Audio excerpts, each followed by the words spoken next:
Halo, selamat datang di channel saya. Di sini saya akan memandikan cara agar kucing mengatasi tidak takut terhadap hair dryer.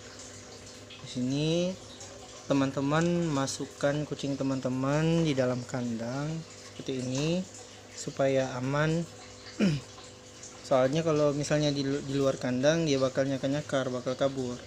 Nah, di sini teman-teman masuk, kemudian ambil celah sedikit untuk bisa memasukkan lubang hair dryer dalam ini, kemudian dihidupkan. Nah, itu kan dia melawan terus tuh. Nah, cukup seperti ini cara terus menerus. Nah, cara ini lebih aman, teman-teman tidak dicakar-cakar sama kucing teman-teman. Kemudian aman juga untuk kucing, tidak menyakiti diri sendiri. Kemudian ini, dan kucingnya pun tenang, dia bakal aman. Kemudian terus secara terus menerus seperti ini, insya Allah kucingnya tidak bakal rontak lagi karena dia merasa dia tidak terancam. Nah, ini salah satu, ini kucing saya habis dimandikan ya, dia ini paling takut sama hair dryer, jadi sangat gampang.